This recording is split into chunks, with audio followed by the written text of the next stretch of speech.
Bismillahirrahmanirrahim. Assalamualaikum warahmatullahi wabarakatuh. Alhamdulillahirabbil alamin. Alhamdulillahilladzi hadana li hadza wa ma kunna linahtadiya laula an hadana Allah. Asyhadu an la ilaha illallah wahdahu la syarikalah. Lahul mulku wa lahul hamdu wa huwa ala kulli syai'in qadir. Wa asyhadu anna Muhammadan abduhu wa rasuluhu la nabiyya ba'dah. Alladzi la yantiqu 'anil hawa in huwa illa wahyu yuha. Allahumma salli wa sallim wa barik ala sayyidina Muhammadin wa ala alihi wa sahbihi wa man tabi'ahu ila yaumiddin. Fa amma ba'd. Allah Subhanahu wa taala berfirman, A'udzu billahi minasyaitonir rajim. Bismillahirrahmanirrahim. Ya ayyuhalladzina amanu taqullaha wa kunu ma'as shadiqin. Wahai orang-orang yang beriman, bertakwalah kalian kepada Allah dan senantiasalah kalian menyertai orang-orang yang saleh. Bapak Ibu rahimakumullah, pada malam ini kita akan mengecas iman kita, memperbaiki agama kita, dan belajar untuk menambah yakin dan semangat kita dalam amal solih dengan cara duduk sebentar di dalam majelis ilmu ini sembari menunggu datangnya waktu sholat. Setelah waktu sholat, intidharus shalah ba'das shalah, yang mudah-mudahan Allah Subhanahu wa taala akan mencatatnya dengan pahala ribaut, seolah-olah mereka yang berjihad fi sabilillah, kemudian mendapatkan pahala i'tikaf, kemudian mendapatkan pahala salat berjamaah, lalu pahala duduk dalam majelis ilmu, pahala berzikir mengingat Allah Subhanahu wa taala, pahala ukhuwah fillah, bertemu karena Allah dan berpisah karena Allah. Sekian banyaknya amal solih yang bisa diperoleh hanya dengan duduk, tidak beramal dengan cara bekerja ataupun melakukan kegiatan-kegiatan yang membutuhkan fisik seperti umroh dan haji. Hanya duduk saja di dalam majelis ini, mudah-mudahan dicatat memperoleh semua amal soleh yang tadi disebutkan. Ribat, i'tikaf, salat berjamaah, duduk dalam majelis ilmu, mengingat Allah, ukhuwah fillah, dan semua amal soleh ini termasuk amal soleh yang luar biasa pahalanya di sisi Allah Subhanahu wa taala. Malam ini kita akan membaca satu kisah tentang orang soleh yang sangat terkenal, yang mudah-mudahan dengan kisah beliau ini nanti kita akan bisa menambah iman, menambah semangat, dan menjadi pelajaran bagi kita semua. Tapi sebelum kita berkisah tentang kisah orang ini, mari kita awali halaqah kita pada malam ini dengan membaca firman Allah di dalam surat Hud. Silahkan kita buka Al-Quran, surat Hud ayat 120. Surah Hud ayat 120.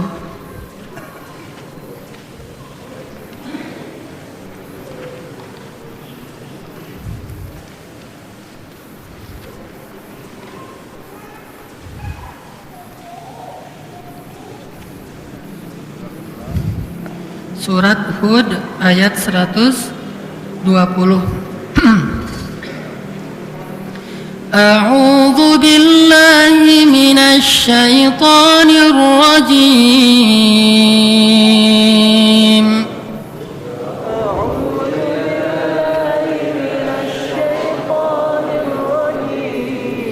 Bismillahirrahmanirrahim.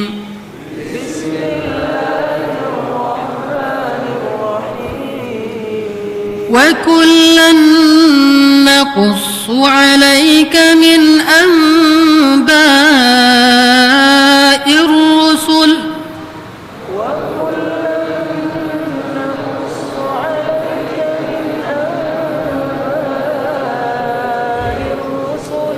وكلا نقص عليك من أنباء الرسل ما نثبت به فؤادك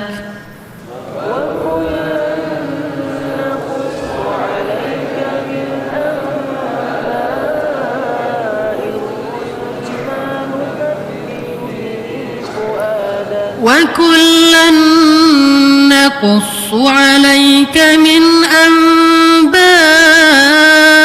الرسل ما نثبت به فؤادك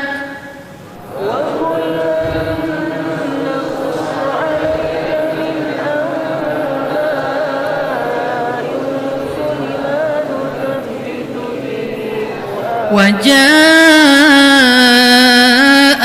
في هذه الحق وموعظة وذكرى للمؤمنين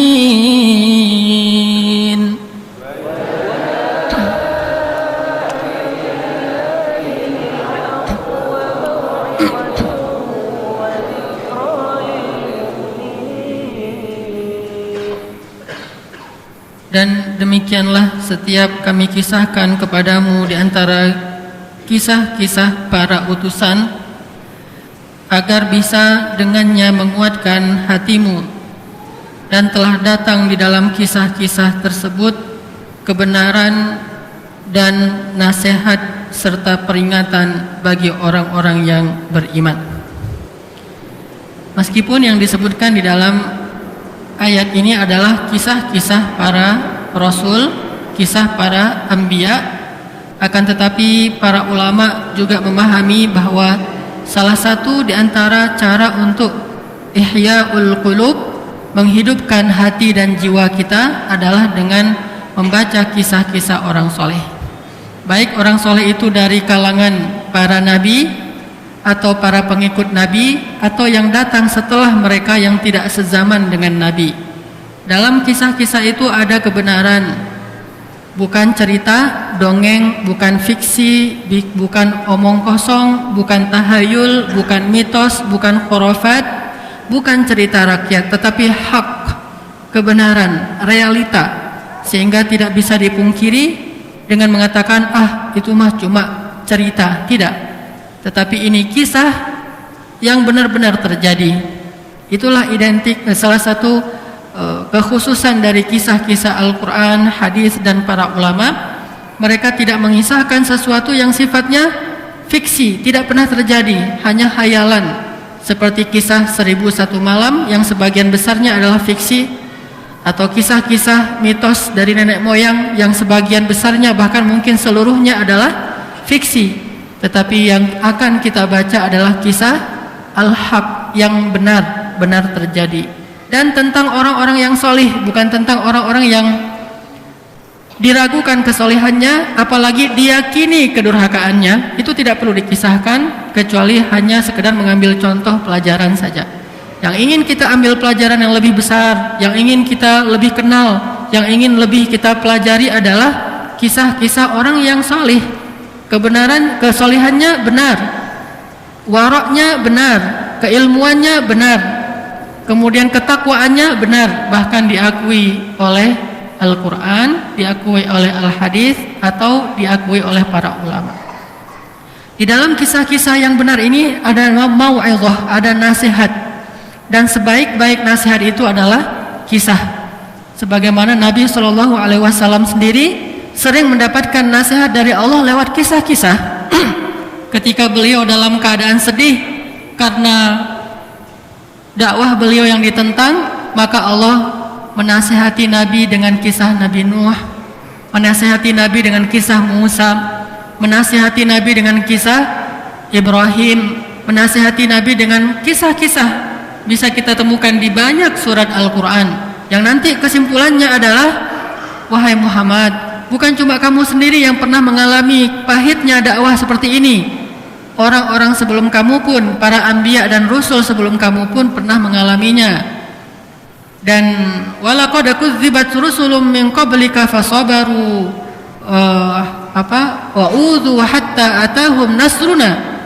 Telah didustakan nabi-nabi dan rasul sebelum engkau, fasabaru, mereka bersabar, mereka disakiti, mereka disiksa sampai datangnya pertolongan kami. La mubaddila li kalimatillah. Tidak ada perubahan dalam ketetapan itu. Semua nabi pasti pernah mengalami ujian seperti ini. Ini namanya nasihat lewat kisah-kisah, mau'izah yang terdapat di dalam kisah. Jangankan kita orang biasa, Nabi Muhammad SAW saja yang luar biasa tetap diberi nasihat dengan kisah-kisah. Artinya kita lebih butuh kepada nasihat-nasihat itu, lebih butuh kepada kisah-kisah itu daripada Nabi SAW. Dan memang kisah ini bisa menjadikan hati seseorang itu jadi mantap.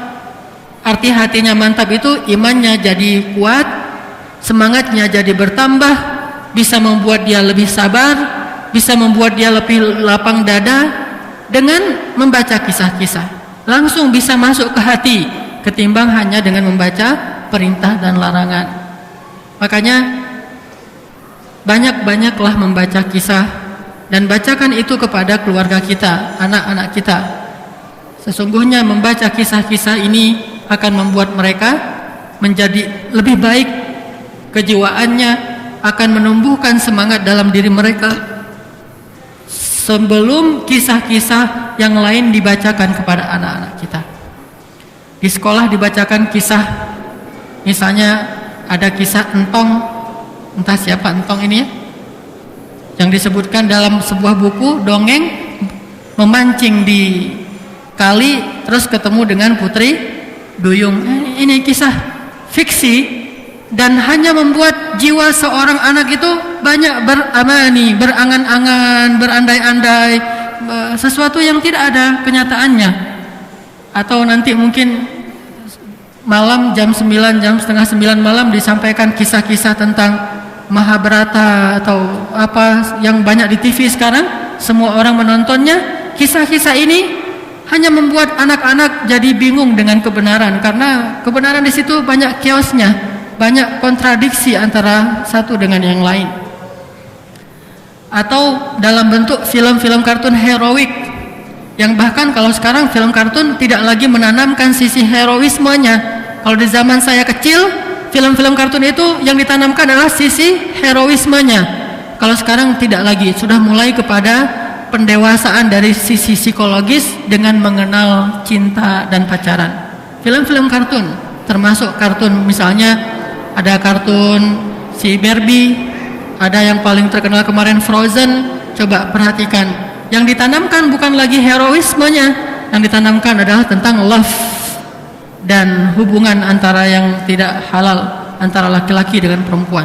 Ini adalah mau'izah, tapi mau'izah yang nasihat yang buruk, nasihat yang menyesatkan dari orang-orang yang tidak mengenal agama masuk ke rumah-rumah kita. Kita membeli alat itu supaya alat itu berkisah kepada anak kita secara otomatis setiap hari. Gak puas dengan acara TV, kita beli TV kabel. Setiap bulan kita bayar mahal supaya anak kita menonton terus-menerus kisah-kisah yang sesat ini. Kemudian terbentuklah generasi remaja dengan kejiwaan yang gak jelas, dengan pemahaman agama yang tidak jelas, dengan mental yang sangat lemah, dengan keimanan yang sangat rapuh, dengan ketakwaan yang hampir tidak terlihat. Ini gara-gara kisah-kisah yang negatif, yang fiksi, yang batil, yang terus-menerus diperdengarkan kepada anak-anak kita. Harus diimbangi. Kalau bisa dikalahkan, kalau perlu kita kalahkan kisah itu dengan kisah-kisah dari Al-Quran, Al-Hadis, dan para ulama yang di dalamnya ada nasihat dan manusabbita bihi fuadak, bisa menguatkan hati seseorang. Kalau kita masih kalah menarik dibandingkan televisi, pasti ada yang salah. Bisa jadi salah satu yang pasti salahnya adalah mungkin televisi kita jadwal berkisahnya lebih banyak daripada jadwal kita. Kita berkisah kepada anak mungkin seminggu sekali, itu juga kalau ada. Sementara TV setiap hari berkisah. Berarti jadwalnya lebih banyak daripada jadwal ibu bapaknya. Sehingga itulah salahnya. Anak-anak sekarang Ustadz dikasih kisah Nabi itu udah nggak tertarik. Ya, karena dia udah punya perbandingan kisah-kisah yang batil yang lain. Makanya di zaman Umar bin Khattab, di zaman Rasulullah, Umar pernah mendapatkan sebuah selebaran kisah Bani Israel yang tidak pernah terjadi, tapi bagus bahasanya. Nabi langsung membuang kisah itu dan mengatakan di dalam Al-Quran terdapat kisah-kisah yang lebih menarik. Kenapa? Ini kan cuma selebaran biasa, kisahnya juga bukan kisah perzinaan, hanya kisah-kisah fiksi. Kenapa? Karena khawatirnya hatinya akan tertarik kepada yang fiksi, yang bohong, dan tidak lagi berminat kepada yang benar. Makanya dijauhkan dari kisah-kisah seperti ini supaya dia punya minat kepada kan fitrah. Nah, fitrah itu artinya masih kosong. Kalau sudah diisi, maka tidak bisa lagi diisi dengan yang lain. Kata para ulama, hati manusia itu seperti wadah. Kalau sudah terisi dengan sesuatu, maka yang lain tidak bisa mengisinya. Hati itu artinya ketertarikan, minat, semangat. Nah, seperti satu wadah. Kalau semangat atau ketertarikan hati anak kita sudah diisi dengan yang tadi, Barbie, Frozen, Sofia, apa segala macam. Kalau yang laki-laki mungkin dengan Spider-Man, Superman dan sebagainya, maka tidak ada lagi nanti minat terhadap kisah para anbiya, kisah para solehin. Kenapa? Hatinya sudah terisi dengan ketertarikan kepada sesuatu. Kita harus lebih dini, lebih duluan. Gak usah dengarkan kata orang-orang liberal yang mengatakan kasihan anak-anak kok dikisahkan tentang Nabi. Mereka lebih butuh hayalan supaya meningkatkan daya imajinasi segala macam. Ini bohong. Sesungguhnya telah muncul generasi yang lebih baik daripada generasi ini menggunakan manhaj yang sama. Kenapa kita khawatir? Bukankah fitrah manusia dari dulu sampai sekarang sama? Hanya perkembangan psikologisnya tergantung dengan lingkungan di masyarakatnya masing-masing. Tapi fitrahnya sama. Semua mereka yuladu alal fitrah, dilahirkan dalam keadaan fitrah, masih siap menerima muatan-muatan nilai ke dalam hatinya atau jiwanya ini. Maka banyak mengumpulkan kisah, banyak mengkoleksi kisah, banyak membaca dan membacakan kisah. Bacakan kisah kepada anak-anak kita dengan semangat berkisah, jangan dengan semangat berceramah. Buat dia mengidolakan Nabi, karena kata Nabi SAW dalam hadis Al-Baihaqi, Allimu auladakum ala salasati khisal. Ajarkan anak kalian tentang 3 hal. Pertama, hubbur rasul. Yang kedua, hubbu ahlil bait. Yang ketiga, tilawatil Quran. Ajarkan anak kalian 3 materi. Tetapi ini tidak sebatas ini saja, karena nanti ada hadis-hadis lain. Ajarkan akidah, ajarkan akhlak, tentunya banyak hadis. Salah satu hadisnya, ajarkan anak kalian 3 materi. Pertama, hubbur rasul. Arti hubbur rasul ini mengidolakan Rasul. Bukan cuma cinta lisan, tapi sampai ke tingkat pengidolaan. Dan ini bukan kerja sehari 2 hari. Ini hasil kerja keras selama bertahun-tahun, baru dia mengidolakan Rasul. Kalau sehari 2 hari, suruh aja dia hafal lagu cinta Rasul, sudah selesai. Ini lisan. Tapi kalau tingkat ke pengidolaan, ini butuh penanaman yang kontinu, terus menerus, sungguh-sungguh, lama-lama baru terbentuk dalam dirinya hubbur Rasul. Makanya kalimatnya alimu, bukan cuma sekedar bacakan, sekedar perdengarkan, bukan. Alimu, ajarkan itu sampai bisa. Kalau belum bisa mengidolakan, belum berhasil pengajarannya kan ya. Terus ajarin sampai anak itu bisa ngidolain Nabi SAW. Terus mengidolakan ahlul bait. Walaupun tidak terbatas itu, bisa juga para sahabat yang lain. Tetapi dalam cerita-cerita ahlul bait ini tentunya ada keistimewaan. Kalau dalam buku yang saya baca di Mesir itu, ulama menulis buku Ar-Rijal wan Nisa fi Baitin Nubuwah. Laki-laki dan perempuan di rumah Nabi. Ada Khadijah, kalau yang perempuan ada Fatimah, ada Zainab, ada Ruqayyah, ada Ummu Kulsum. Kemudian nanti istri-istri Nabi, Aisyah dan sebagainya. Ini ahlul bait, orang yang hidup di rumah Nabi. Terus laki-lakinya nanti ada tentunya Ali bin Abi Thalib, ada Zaid bin Harithah, ada Usamah bin Zaid. Kemudian ada Hasan dan Husain. Laki-laki yang ada di rumah Nabi termasuk yang bukan keluarga Nabi, ada Abu Hurairah, ada Anas bin Malik. Ada beberapa nama. Nah, mereka ini yang ditarbiyah di rumah Nabi. Mereka langsung dididik oleh Nabi Shallallahu Alaihi Wasallam. Ini punya keistimewaan khusus ketimbang yang di luar, walaupun semuanya ketakwaannya Allah yang Maha tahu. Tetapi pelajarannya banyak kita temukan di dalam keseharian mereka. Hubbu ahlil bait, mencintai keluarga Nabi yang hidup di rumah Nabi. Kemudian wa tilawatil Quran, ajarkan membaca Al-Quran. Maksud membaca Al-Quran ini kata pensyarah hadis adalah mengajarkan makna dari Al-Quran, bukan sekedar baca Al-Quran hurufnya, tetapi pemahaman, tadabbur dan ta'assur, berkesan dengan Al-Quran. Ini ajarkan kepada anak-anak kalian. Ini 3 materi yang gak usah ribut-ribut soal kurikulum. Setiap tahun ribut kurikulum kan anak-anak bingung.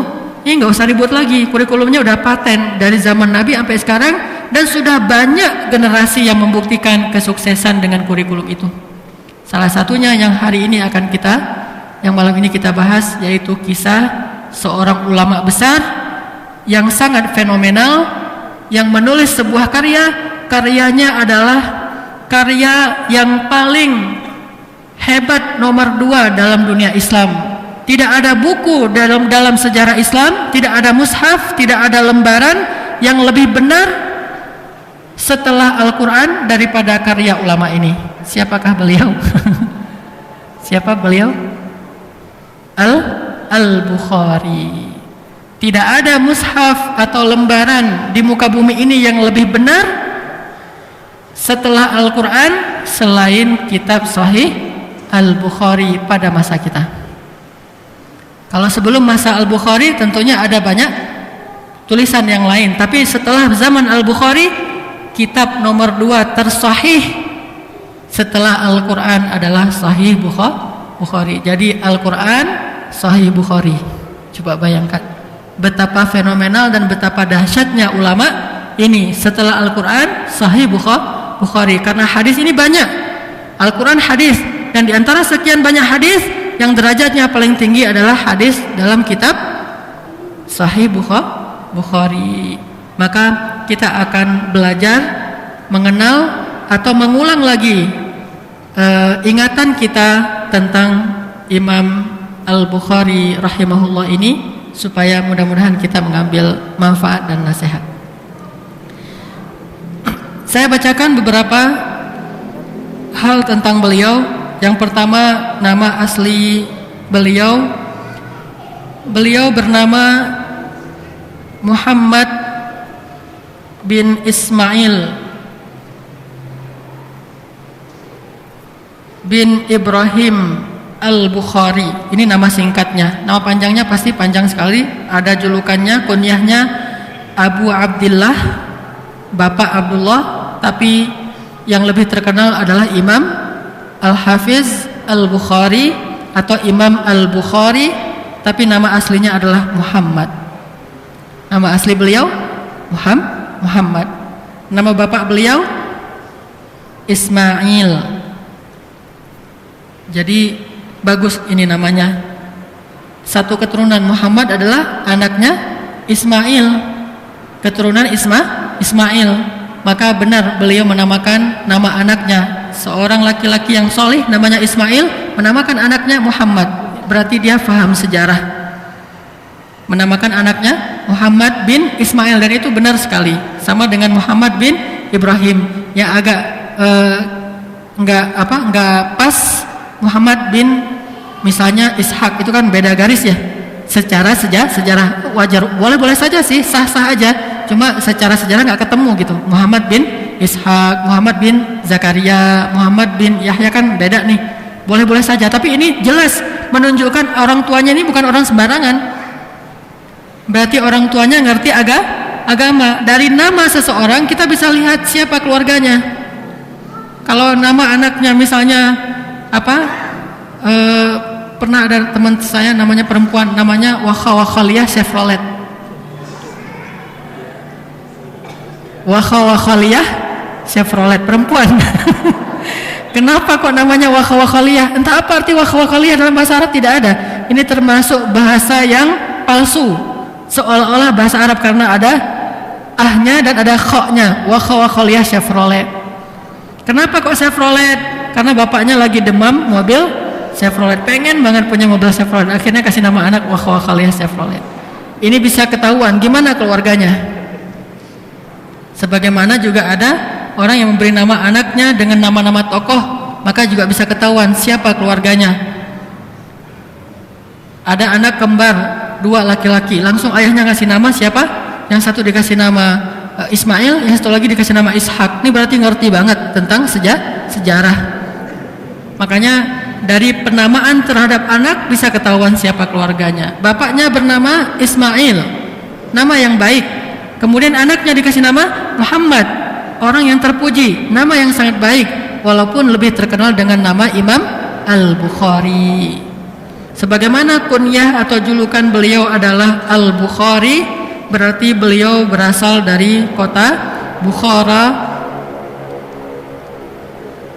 dan beliau berarti bukan orang Arab, tapi orang Asia bekas. Kalau sekarang jajahan Uni Soviet, kalau dulu belum ada penjajahan itu, yaitu orang daerah Uzbekistan, Bukhara.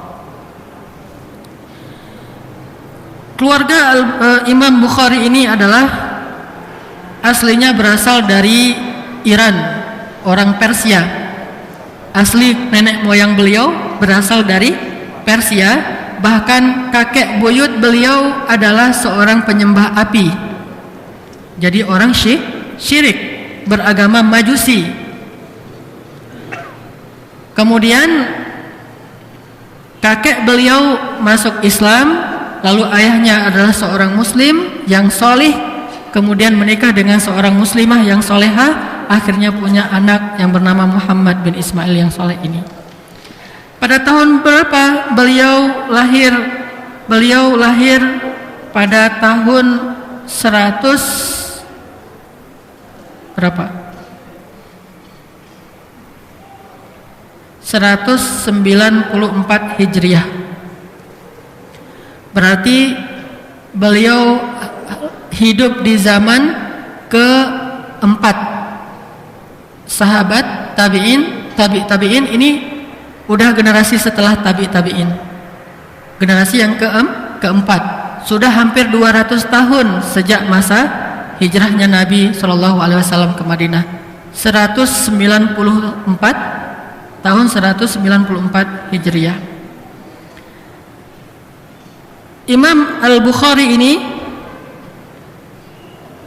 adalah seorang anak yang sudah yatim ketika beliau masih kecil.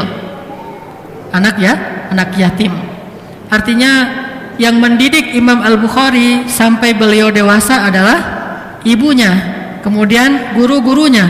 Pendidikan dari ayahnya cuma satu hal yang mungkin tercatat oleh sejarah. Apa? Ayahnya sebelum meninggal dunia sempat berpesan kepada kakaknya Al-Bukhari. Waktu itu Al-Bukhari belum ngerti apa-apa, masih terlalu kecil. Apa kata ayahnya? Demi Allah, tidak pernah aku memberi kalian makan sejak aku memiliki kalian semuanya berkeluarga. Sepanjang hidup tidak pernah aku memberi kalian makan yang haram, bahkan yang syubhat. Ini dicatat oleh sejarah. Ini yang paling penting. Salah satu rahasia kok begitu luar biasanya anak kecil ini adalah makanan yang ada di rumahnya. Tidak pernah, bukan dulu pernah tapi udah enggak, tidak pernah sama sekali kata ayahnya, aku memberi makanan kepada kalian dari makanan yang haram, bahkan yang syubhat, atau dari yang syubhat apalagi yang haram. Tidak pernah sama sekali. Selalu memberi makanan yang dipastikan ini makanan yang halal dan dicari dengan cara yang halal. Allahu a'lam tentunya. Tetapi yang diusahakan oleh manusia ini sudah halal, dan ini jenis makanan yang halal. Tidak pernah diberikan makanan yang jangankan haram, syubhat pun tidak. Ini rahasia untuk memiliki seorang anak yang solih. Anak solih yang saya maksud bukan anak solih yang penting nggak ganggu orang. Itu bukan anak solih, itu anak baik. Anak solih itu anak yang punya semangat sendiri dalam agama, nggak perlu didorong-dorong sama orang tuanya. Khudhil kitaba biquwwah wa atainahul hukma sabiyya. Udah soleh sejak dia masih anak-anak, bahkan remaja, apalagi dewasa. Dari anak dan remaja aja yang paling sulit untuk jadi orang soleh aja sudah soleh. Itu baru namanya anak soleh. Kalau solehnya nanti ketika dia udah berkeluarga, udah tua, itu hal yang wajar lah. Itu juga solehnya entah soleh versi siapa. Jangan-jangan soleh versi ayah ibunya. Dan sementara ayah ibunya punya standar kesolehan yang sangat rendah, berarti nggak diakui kesolehannya. Ini soleh menurut ulama, berarti standarnya tinggi itu. Bukan ulama biasa, bukan ulama zaman sekarang, bukan ustadz, bukan da'i, tapi ulama pada masa itu yang sangat idealis soal nilai. Sangat idealis soal nilai, bukan seperti sekarang. Sekarang udah nggak idealis, terlalu memudahkan. Dia orangnya baik, soleh banget. Soleh banget dari mana? Emang kamu kenal dia? Ya saya lihat dia mungkin janggutan atau mungkin pernah ke masjid sesekali dibilang soleh. Nggak ganggu orang dibilang soleh. Soleh standarnya udah beda. Makanya solehnya Imam Al-Bukhari soleh dalam standar 1080 ulama. Siapa yang mengatakan dia soleh? 1080 ulama yang mengatakan soleh. Coba, anak kita soleh, coba tanya ke ulama, berapa orang ulama yang bilang dia soleh? Nggak ada satupun orang ulama yang mengatakan dia soleh. Yang mengatakan dia soleh cuma ayah dan ibunya. Berarti belum diakui, belum standar. Kalau dipertemukan dengan para ulama, tapi ulama yang beneran nih, ulama juga harus didefinisikan lagi di Indonesia. Karena semua orang disebut ulama, gampang banget nyebutin seseorang ulama. Coba ketemu dengan ulama yang benar-benar ilmunya diakui, tanya, anak saya ini udah soleh belum? Belajar lagi. Berarti belum soleh. Satu ulama aja nggak lulus. Ini 1080 ulama semuanya mengakui Imam Al-Bukhari atau Muhammad bin Ismail.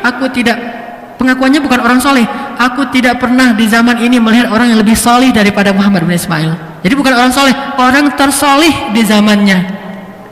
Dan semua yang 1000 orang ulama ini mengakui, tidak pernah aku lihat ada orang yang lebih soleh daripada Muhammad bin Ismail di antara murid-muridku.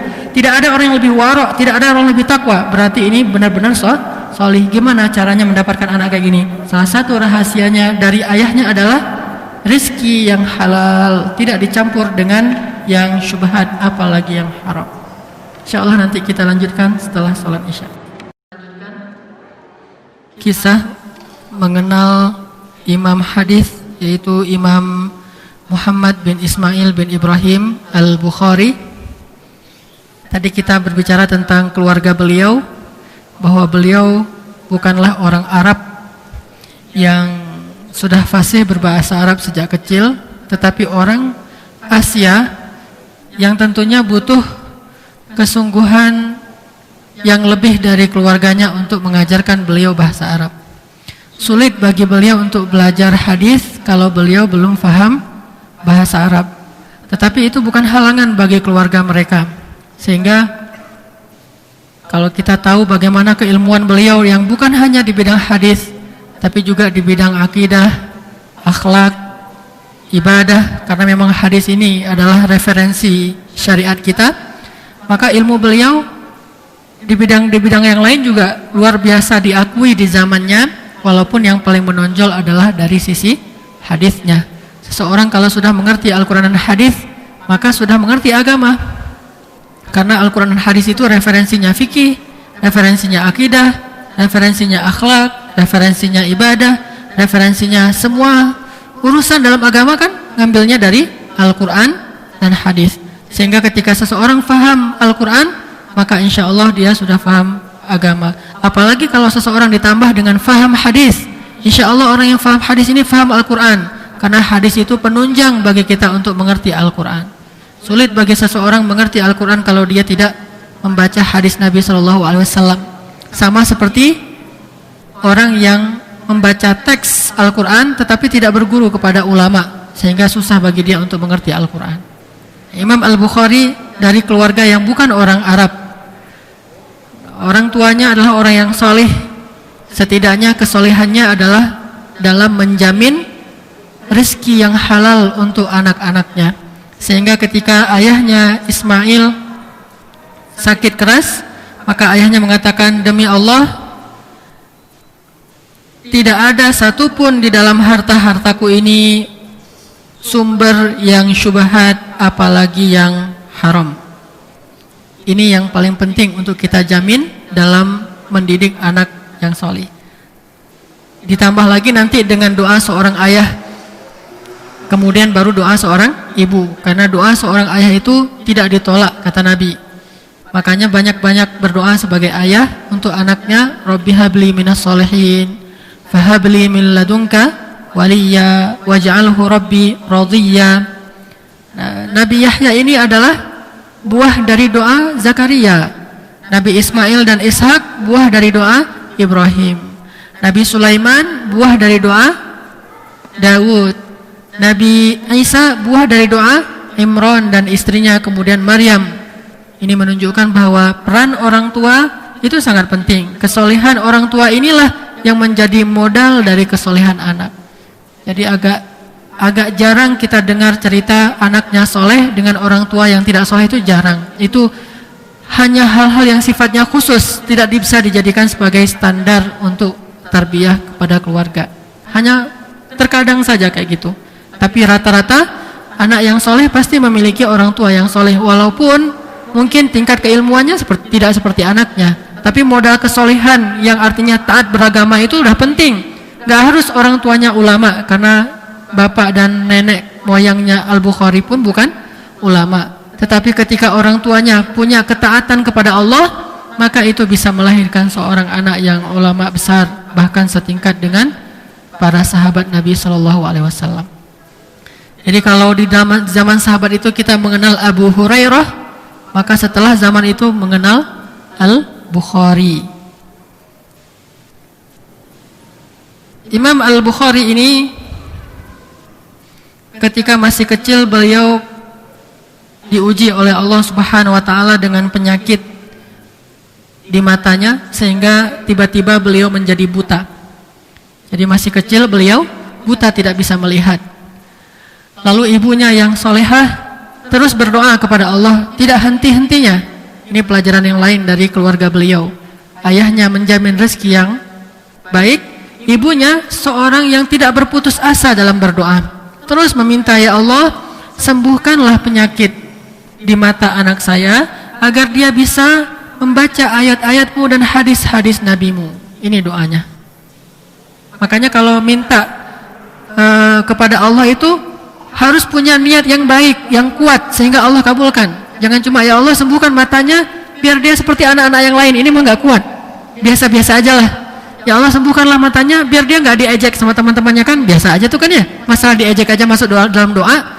Ya Allah misalnya sembuhkan saya dari sakit supaya saya bisa jalan-jalan, atau supaya saya normal lagi. Kuatkan niat, dan itu jangan bohongin Allah, karena Allah Maha tahu. Yukhadi'un Allah wa huwa khadi'uhum. Allah Maha tahu, alimun bidzatis sudur. Kuatkan niat yang soleh dalam doa kita, sehingga ketika nanti kita berdoa, ya Allah, misalnya seperti Nabi Zakaria minta anak, padahal udah nggak mungkin punya anak secara normal, secara hitung-hitungan manusia. Tapi apa alasannya? Wa inni khiftul mawaliya min warai. Aku takut tidak ada yang meneruskan lagi dakwah kalau saya meninggal, ya Allah. Sementara orang-orang Bani Israel ini banyak yang tersesat dan suka membunuh orang saleh. Sebelum Zakaria dibunuh, Imran itu udah pernah dibunuh sama mereka. Jadi ayahnya Maryam sudah terbunuh sejak Maryam masih kecil. Siapa yang membunuh? Bani Israel, karena dia, Imran ini orang saleh. Nanti Zakaria juga dibunuh, Yahya juga dibunuh. Isa juga hampir saja terbunuh, berusaha untuk dibunuh juga sama mereka. Banyak membunuh para nabi, sehingga sedikit orang soleh pada masa itu. Nabi Zakaria merasa sangat khawatir, minta anak bukan cuma untuk membangga-banggakan, ya Allah beri saya anak, satu dokter, satu insinyur. Ini bagus, tetapi tidak kuat sekuat, ya Allah saya khawatir tidak ada yang meneruskan dakwah ini, beri saya seorang anak laki-laki. Kenapa minta anak laki-laki? Karena syariatnya beda laki-laki dengan perempuan. Perempuan punya keterbatasan dalam syariat, sementara laki-laki punya lebih keleluasaan dalam syariat, sehingga dia bisa lebih mudah untuk berdakwah. Kalau perempuan berdakwah kan terbatas oleh auratnya dan segala macam, sehingga fikih perempuan dia unik, dan bahkan diberikan banyak keringanan untuk perempuan karena keterbatasan syariatnya. Akhirnya diberikanlah keringanan. Karena dia nggak bisa keluar dari rumah sembarangan, boleh sholat di rumah. Karena dia nggak bisa keluar jauh sembarangan, maka harus didampingin. Karena dia tidak perlu bekerja, maka dia dapat warisannya satu bagian. Laki-laki karena disuruh bekerja dapat dua bagian, kan ini keringanan-keringanan ya. Makanya Nabi Zakaria minta anak supaya untuk dakwah. Ini harus ada alasan yang kuat ketika kita berdoa. Ibunya Al-Bukhari, ya Allah beri saya anak laki-laki, ya Allah sembuhkan penyakit anak saya agar dia bisa membaca mushaf. Dulu kan gak ada huruf braille. Sedangkan mendengar dari ulama yang lain itu mungkin belum kepikir oleh ibunya. Yang jelas supaya dia bisa baca Al-Quran, baca hadis, menuntut ilmu. Ya Allah, ya Allah, ya Allah, ya Rahman, ya Rahman, ya Rahman. Terus sampai suatu malam ibu Al-Bukhari ini bermimpi ketemu dengan Nabi Ibrahim. Nama kakeknya Al-Bukhari siapa? Ibrahim. Muhammad bin Ismail bin Ibrahim. Jadi namanya itu satu garis keturunan ya. Muhammad bin Ismail bin Ibrahim. Jadi pas nih, dari kakeknya udah ngerti agama. Ketemu dengan Nabi Ibrahim. Nabi Ibrahim berkata kepada ibunya, dan ketahuilah Nabi SAW bersabda, sesungguhnya asdaqun nasi ru'ya asdaquhum qawla. Orang yang paling benar ucapannya, orang yang paling benar mimpinya adalah orang yang paling benar ucapannya. Jadi mimpi orang soleh itu benar, termasuk diantara salah satu bagian dari 60 bagian kenabian, kan gitu ya. Sehingga kalau orang soleh bermimpi, sebagian besarnya adalah benar. Nah, ibunya bermimpi ketemu dengan Nabi Ibrahim. Lalu Nabi Ibrahim mengatakan, wahai amatallah, wahai ibu, sesungguhnya Allah telah mengabulkan doamu. Dan lihatlah Al-Bukhari sekarang, bukan Al-Bukhari mungkin dalam mimpinya ya, Muhammad sekarang sudah bisa melihat. Bangun dari mimpinya, langsung mencari anaknya Muhammad bin Ismail. Ternyata Muhammad sudah bisa melihat. Allah beri kesembuhan.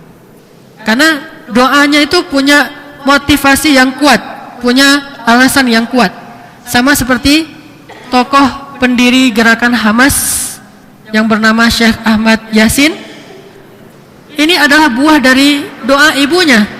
Ketika ibunya hamil, ibunya berdoa, ya Allah, berikan saya seorang anak laki-laki, akan saya kasih dia nama Ahmad, dan saya ingin dia menjadi seorang mujahid yang membebaskan Palestina dari penjajah. Kan jelas nih, doanya itu kuat banget alasannya. Akhirnya ibunya mimpi. Dalam mimpinya itu bahwa, wahai ibu, dalam rahimmu itu ada seorang anak, beri dia nama Ahmad, dan dia nanti akan menjadi mujahid. Dan ternyata beliau lahir sebagai seorang laki-laki, dikasih nama Ahmad. Cuma dengan takdir Allah akhirnya beliau lumpuh gara-gara kecelakaan di pantai, tapi tidak menghalangi beliau dari dakwah dan jihad. Bahkan pulang dari Mesir, beliau langsung mendirikan gerakan perlawanan terhadap penjajah Israel yang dikenal dengan nama Hamas sekarang. Salah satunya kita kenal dengan Brigade Izzuddin Al-Qassam. Itu yang mendirikan. Salah satu tokohnya selain Umar Rantisi dan sebagainya adalah Ahmad Yasin. Dan mudah-mudahan mendapatkan pahala syahid. Karena pulang dari sholat subuh berjamaah, baru di depan pintu masjid dibombardir sama Israel, kursi roda beliau hancur, masjidnya hancur. Pulang dari sholat subuh, udah tua, dalam keadaan berjihad, dalam keadaan ribat, sholat subuh pula. Mudah-mudahan mendapatkan pahala syahid. Ini doa dari ibu, alasannya kuat. Kalau kita minta anak laki-laki kenapa? Karena udah kebanyakan anak perempuan. Ini alasannya nggak kuat. Kenapa minta anak perempuan? Karena udah banyak anak laki-laki. Nggak kuat alasannya, harus kuat. Kenapa pengen punya anak? Kenapa pengen punya sembuh dari sakit? Kenapa pengen punya harta? Supaya bisa bersedekah. Tapi Allah Maha tahu isi hati kita. Kalau kita bilang supaya bisa bersedekah, ya Allah saya akan sedekah 100 juta per hari. Allah Maha tahu isi hatimu ya. Kamu ngomong doang gitu. Harus jujur, harus azam dari hati, maka Allah pasti akan memberikan. Karena Allah akan mengijabah doa orang-orang yang berdoa dengan cara yang Allah fahami, dengan cara yang Allah Maha tahu lebih baik untuk kita seperti apa. Makanya Al-Bukhari ini sembuh dari penyakit butanya, lalu bisa melihat. Maka ibunya pun karena sudah tidak ada lagi ayahnya, seorang diri mendidik anak-anaknya, salah satu bernama Muhammad bin Ismail ini. Muhammad ini dididik dari kecil berbahasa Arab, diajarkan bahasa Arab, diantarkan ke guru-guru bahasa Arab. Karena bahasa Arab itu pintu ilmu agama. Gak bisa kita menjadi ulama gak ngerti bahasa Arab, itu susah, banyak penghalangnya. Kita mendapatkan informasi itu yang udah KW berapa gitu ya, karena gak ngerti sumbernya, gak bisa langsung baca dari para ulama. KW berapa, udah terjemahan kan susah. Kalau udah terjemahan itu udah banyak perubahan bahasa, sehingga mau idhahnya sudah berkurang. Nah, diajarkan bahasa Arab. Umur beliau belum 9 tahun, alhamdulillah beliau sudah hafiz Al-Quran. Hafiz Al-Quran. Karena emang hafalan beliau dahsyat sekali. Cuma belum mengenal hadis secara secara intens, secara fokus. Baru beberapa hadis secara umum untuk anak-anak. Hafiz Al-Quran 30 juz di usia di bawah 10 tahun. Kemudian pada usia beliau 10 tahun setelah selesai Al-Quran, akhirnya beliau karena semangat sekali nih, anak dari usia masih kecil sangat semangat duduk dalam majelis ulama. Di mana ada ulama, dia duduk di situ. Usia 10 tahun mulailah beliau konsen di bidang hadis, belajar hadis. Sampai usia beliau 62 tahun wafatnya, berarti sekitar 52 tahun belajar hadis. Dan kata beliau, saya menghafal lebih dari 100.000 hadis sahih dan 200.000 hadis yang tidak sahih. Yang tidak sahih ngapain dihafal? Ya biar tahu, biar nggak orang sembarangan pakai hadis yang nggak sahih. Beliau tahu, oh, itu nggak sahih gitu. Tapi yang beliau pelajari hadis berapa ratus ribu? 600.000 hadis yang beliau pelajari. Tapi yang dihafal 300.000 hadis selama sekitar 50 tahun. Sehingga rata-rata, kalau kita buat rata-rata pastinya nggak persis, sehari beliau menghafal sekitar 60 hadis satu hari. Sejak usia 10 tahun. Di usia beliau 17 tahun, beliau sudah menghafal 70.000 hadis. Usia 17 tahun, baru lulus SMA. Anak SMA coba tanya berapa hadis yang dia hafal. Satu hadis juga enggak, sepertiga hadis. Innamal a'malu binniyat, katanya sepertiga itu. Sepertiganya lagi, wa innama likulli imri'in ma nawa. Sepertiganya lagi, faman kanat hijratuhu dan ilal akhiril hadis. Sepertiga hadis doang, bukan 70.000 hadis. Sepertiga hadis, berarti ada yang masih sangat lemah dalam pendidikannya di rumah. Gak usah salahkan sekolah. Sekolah punya kurikulum dari pemerintah. Kurikulum di rumah itu yang lebih baik daripada kurikulum di sekolah. Sesekali libur sekolah nggak masalah, tapi jangan libur tarbiyah di rumah. Kalau targetnya pengen jadi ulama, kalau perlu, kalau pengen jadi ulama besar banget, nggak usah sekolah. Kenapa? Ngabisin waktu. Ini bukan fatwa. Ini semangat. Artinya sekolah kita kalau untuk target ulama nggak jadi. Kenapa? Dengan sekolah yang di sekolah entah apa yang diajarin sampai jam 3 sore, bahkan membaca pun masih terbata-bata, menghitung nggak jelas pendidikannya sampai jam 3 sore. Kecuali kalau kita coba bayangkan anak-anak sekolah yang di luar negeri dibandingkan yang di dalam negeri. Mau dia di Eropa dengan jurusan sainsnya atau di Arab dengan jurusan agamanya. Itu anak-anak di Arab, bahkan yang kemarin yang teman dari Irak bilang apa? Di Irak itu 5 tahun itu udah kelas 1 SD tuh. Jadi masuk kelas 1 SD itu usia 5 tahun. Makanya anak saya sekarang nganggur nggak bisa masuk karena belum 7 tahun. Di kita kan 7 tahun. Di sana 5 tahun itu sudah masuk SD. Dan SD-nya itu targetnya sudah harus khatam Al-Quran. Ini tarbiyahnya fokus. Kalau di kita mungkin kalau mau mendidik anak benar-benar jadi ulama, jangan sekolah umum. Bahkan jangan sekolah SDIT. Cari sekolah yang khusus dari kecil sudah mengarah kepada ulama. Dari kecil. Kalau remaja udah susah, dari kecil bahkan. Terutama belajar bahasa Arab, akidah, akhlak, iman, sampai nanti udah jadi anak yang soleh, insya Allah punya semangat kuat, punya kekuatan sendiri untuk belajar agama lebih lanjut. Kita tidak muluk-muluk bercita-cita anak saya harus ngafal 200 atau 300.000 hadis seperti Muhammad bin Ismail, ya nggak berani setinggi-tinggi itu, ntar kecewa atau terlalu maksain anaknya. Tapi anak sekarang kenapa nggak punya minat terhadap agama? Karena nggak dididik kesolehannya dari kecil. Terus nanti muncul istilah maksain anak. Bukan maksain anak, karena emang anaknya nggak diajarin dari kecil untuk solih. Ajarkan anak kita dari kecil untuk solih, sehingga dia sendiri yang punya motivasi untuk belajar ketika dia udah remaja. Al-Bukhari itu punya semangat itu. Seperti Yahya, ya Yahya, khudhil kitaba biquwwah wa atainahul hukma sabiyya. Masih kecil udah jadi ulama, udah memiliki hikmah, sudah punya ilmu yang luar biasa. Kenapa? Karena kesolehannya dididik dari sejak bayi. Maryam dari bayi udah solehah, Yahya dari bayi udah soleh, Aisyah dari bayi sudah soleh, Hasan Husain dari bayi sudah soleh, Zaid kemudian Ali dari bayi sudah soleh, Abdullah bin Abbas, Abdullah bin Umar, Abdullah bin Mas'ud dari kecil sudah soleh. Makanya mereka punya kuah sendiri, motivasi sendiri. Tapi kalau disuruh untuk soleh atau belajar ilmu ketika mereka sudah remaja, sementara waktu anak-anaknya nggak dididik kesolehannya, itu sudah susah. Makanya bangun minat dulu. Minat itu Salah satunya dengan membentuk kesolehan. Bangun kesolehannya dari sejak dia kecil. Kesolehan itulah yang menuntun dia untuk mencari ilmu. Semangatnya itu kesolehan. Makanya Abdullah bin Mas'ud mengatakan apa? Belajar iman sebelum belajar Quran. Karena kalau udah imannya mantap, dia cari sendiri Al-Quran, dia cari sendiri ilmu. Tapi kalau belajar Al-Quran sebelum iman, yang udah ada hilang. Kalau belajar iman sebelum Al-Quran, yang belum ada masuk. Tapi ya kalau belajar Al-Quran sebelum iman, yang sudah ada pun jadi hilang. Jadi Al-Bukhari sudah menghafal 70.000 hadis pada usia 17 tahun. Anak baru kelas 2 SMA atau kelas 3 SMA sudah hafal 70.000 hadis.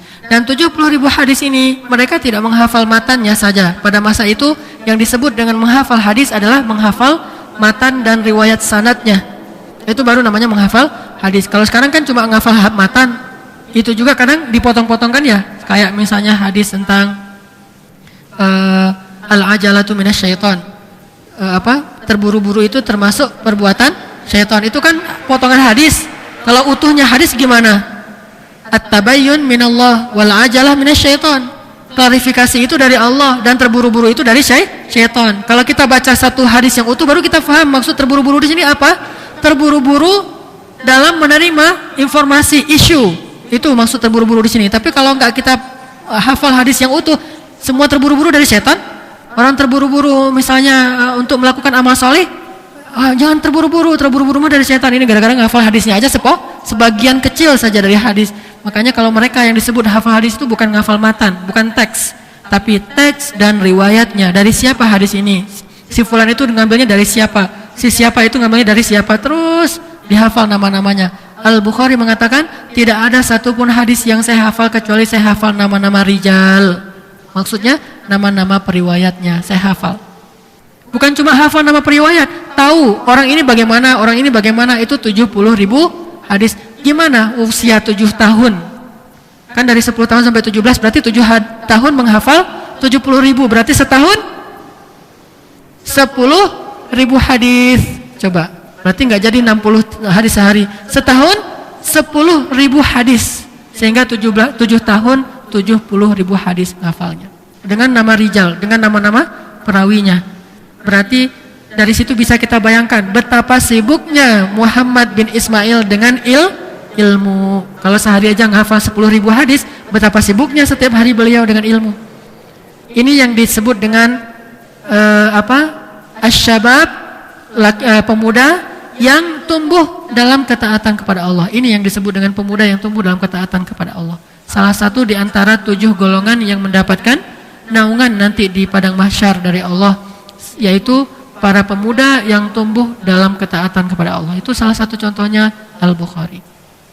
Begitu sibuknya, di mana ada terdengar ulama yang faqih, yang faham hadis, beliau langsung duduk paling depan. Sampai akhirnya pada usia beliau 17 tahun, beliau terkenal di beberapa negeri, terutama di daerah Bukhara, sangat terkenal. Kalau beliau duduk dalam majelis ilmu, gurunya jadi sangat bahagia karena ada Bukhari. Bukan Bukhari bahagia karena ada ulama, ulama bahagia karena ada Bukhari. Coba bayangkan. Beliau ulama ini merasa ahlan wa sahlan ya Muhammad, tafadhal. Disuruh duduk di sebelah gurunya.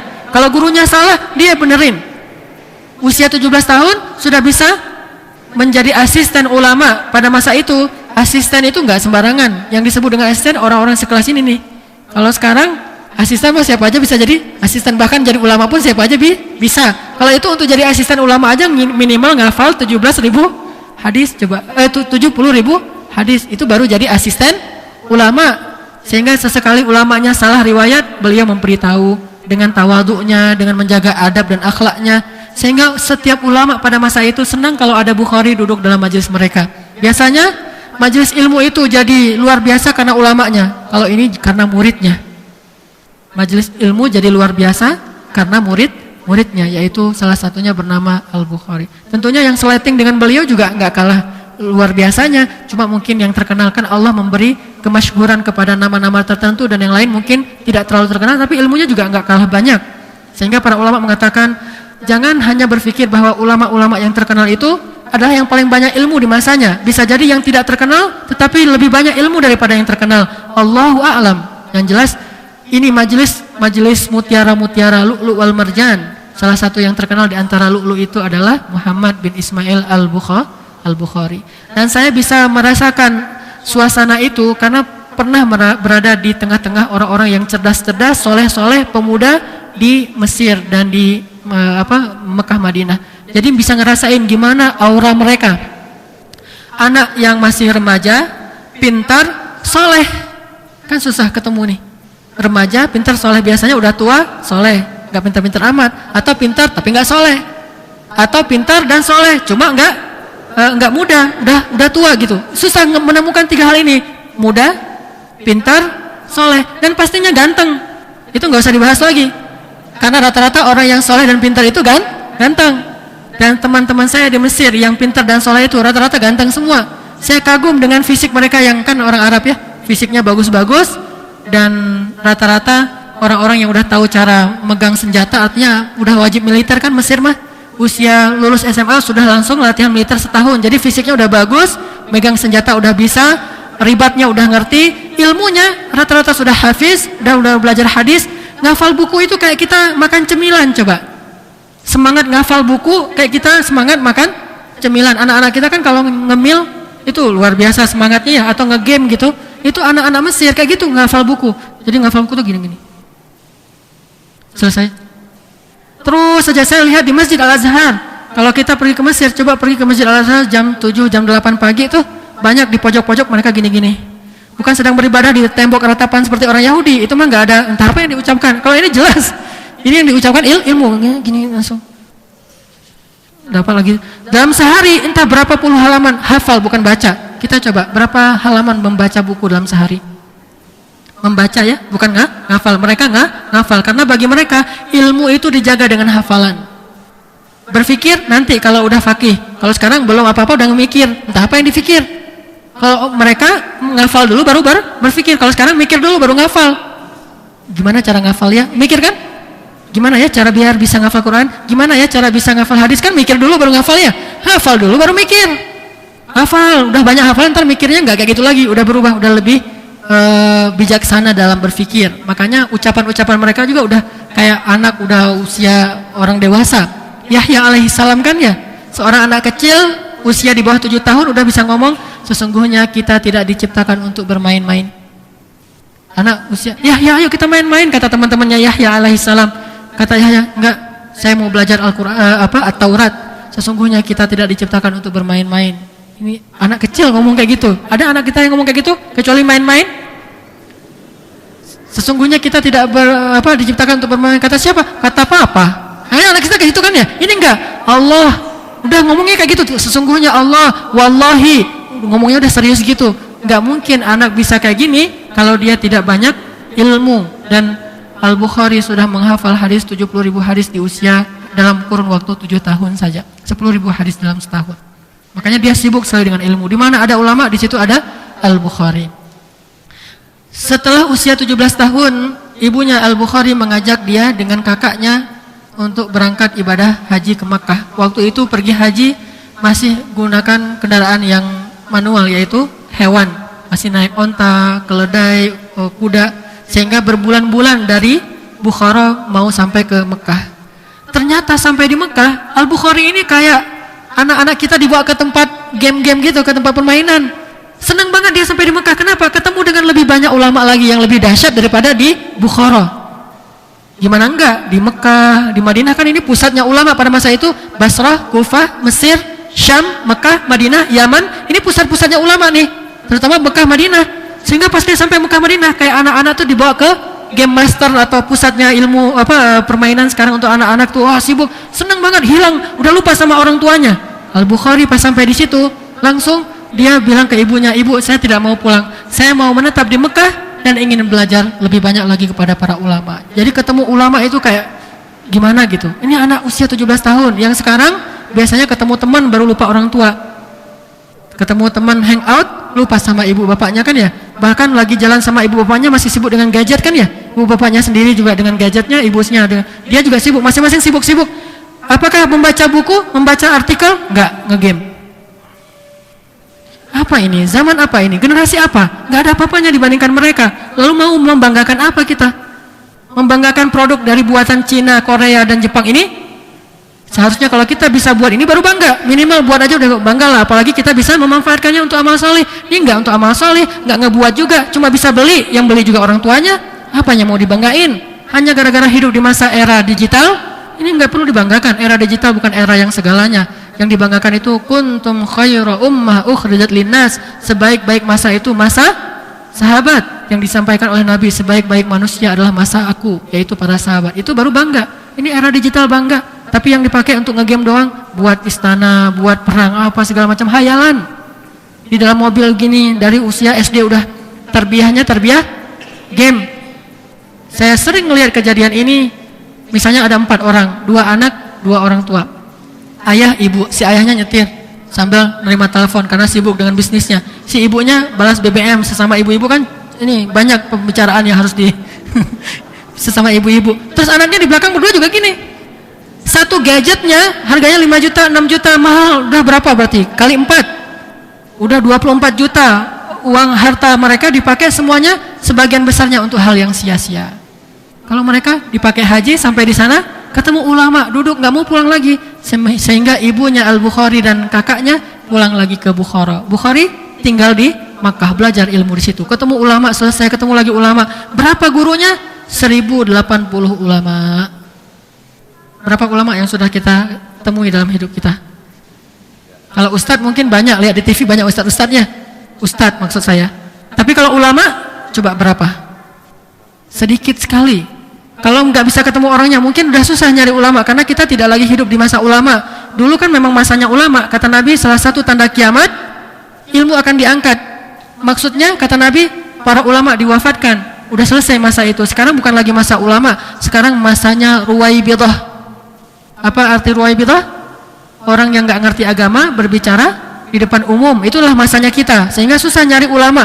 Kalau nggak bisa nyari ulama langsung ketemu, minimal nyari karya-karya ulama. Coba, berapa ulama yang kita tahu karyanya?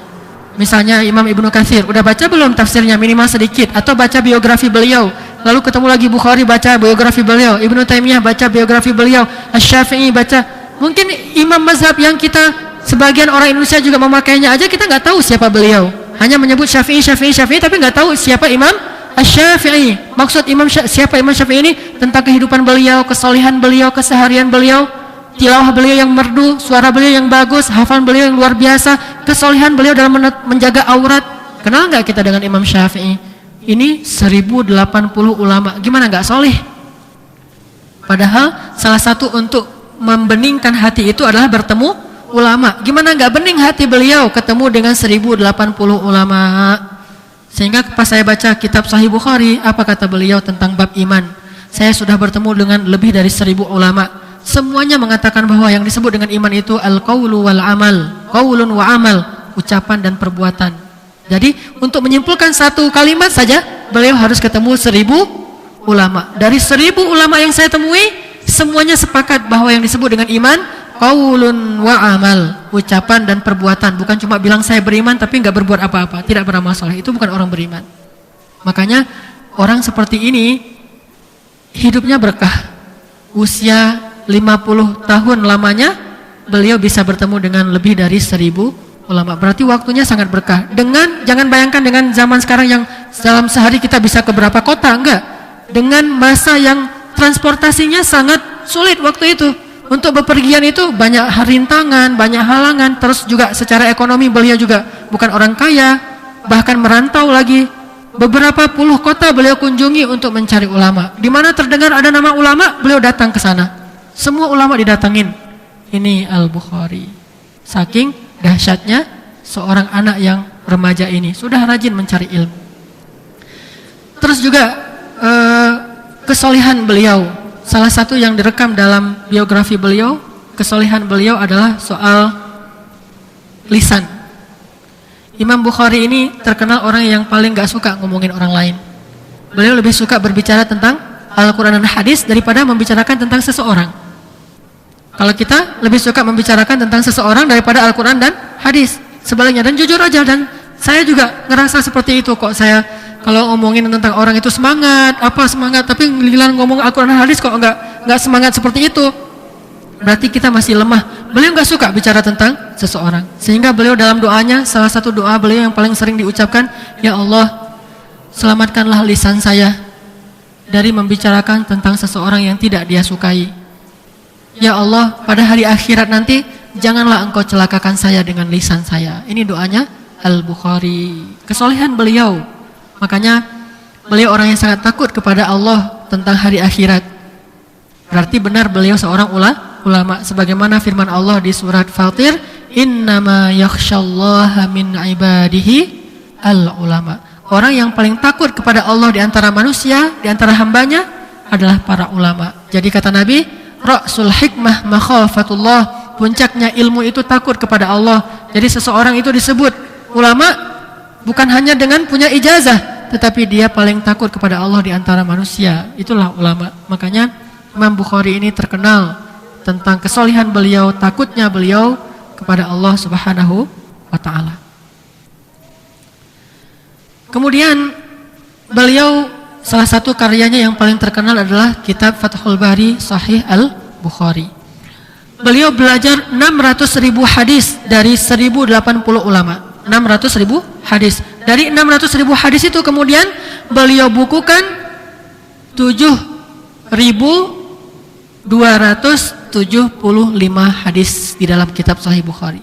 7.000-an hadis. Dari 600.000 berarti sekitar 1% dari semua yang sudah beliau pelajari, 1%-nya beliau ambil menjadi hadis yang menurut beliau sahih.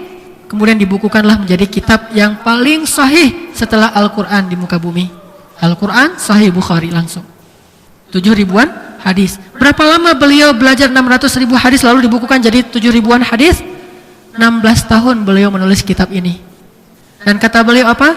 Tidaklah saya menulis satu hadis kecuali sebelumnya saya akan mandi, berwudu, sholat 2 rakaat, baru tulis satu hadis. Satu hadis. Artinya beliau nggak sembarangan dengan hadis. Kalau beliau mau nulis hadis, beliau akan berwudu, sholat 2 rakaat, lalu beliau berdoa kepada Allah lalu nulis hadis. Sehingga ilmu itu berkah sampai hari ini. Kalau sekarang menulis ilmu agama atau belajar ilmu agama sebelum bahkan melewatkan sholat. Coba lihat madrasah-madrasah atau universitas, termasuk Al-Azhar, itu sempat jadi ribut dulu di Al-Azhar gara-gara kalau zuhur itu kita sholat zuhur dulu atau melanjutkan kuliah. Kalau sekarang masih itu diperdebatkan. Kan hal yang seperti ini nggak perlu diperdebatkan kan ya? Tetapi diperdebatkan di zaman sekarang saking jauhnya orang dari amal, cuma ilmu tapi tanpa amal. Sehingga banyak universitas yang tidak melaksanakan sholat berjamaah tetapi kuliah wajib, sholat berjamaah nggak wajib. Ini apa-apaan? Salat berjamaah tidak harus, kuliah harus. Sehingga kalau nggak masuk kuliah nilainya jelek, dosanya marah-marah. Kalau nggak ke masjid nggak masalah. Bagaimana ilmu itu akan berkah coba? Ini tidak difahami lagi yang kayak gini-gini. Lebih kepada hanya kurikulum materi saja, hanya pelajaran-pelajaran yang sifatnya pengetahuan dan wawasan saja, tidak lagi ke hati dan amal. Makanya tidak lagi berkah ilmunya. Di Al-Azhar bentrok antara profesor filsafat sama profesor tafsir hadis dan dakwah. Kalau profesor tafsir hadis dan dakwah mewajibkan kalau udah waktunya zuhur, kuliah dihentikan, kita salat dulu di masjid berjamaah. Nanti balik lagi ke kampus belajar lagi. Kalau profesor filsafat di Al-Azhar, nanti saja salatnya. Yang penting sekarang ilmu baru amal. Bukan amal baru ilmu. Ini bukan begitu maksudnya. Sudah dapat ilmu tentang salat kan udah dapat dari kecil, maka salatlah. Ini pernah ribut di Al-Azhar sampai akhirnya dikeluarkan semacam peraturan dari kampus. Salat zuhur berjamaah nanti dilanjutkan lagi kuliahnya. Ini hal yang sepele tapi luar biasa. Mereka kesolehan itu yang menunjang ilmu. Dengan kesolehan mereka menjaga ilmu, bukan dengan hafalan saja, atau bukan dengan ijazah, atau bukan dengan catatan. Catatan itu tidak akan ngaruh kepada kita jika kita tidak menjadi orang yang solih. Makanya kalau merasa sulit dalam ilmu, merasa tidak betah dalam majelis ilmu, kita coba introspeksi diri. Pasti hari ini ibadah kita kurang, istighfar kita kurang, atau mungkin kita banyak maksiat atau banyak dosa, mungkin dosa mata atau dosa lisan. Itulah yang mempengaruhi semangat kita dalam mencari ilmu. Ini Al-Bukhari.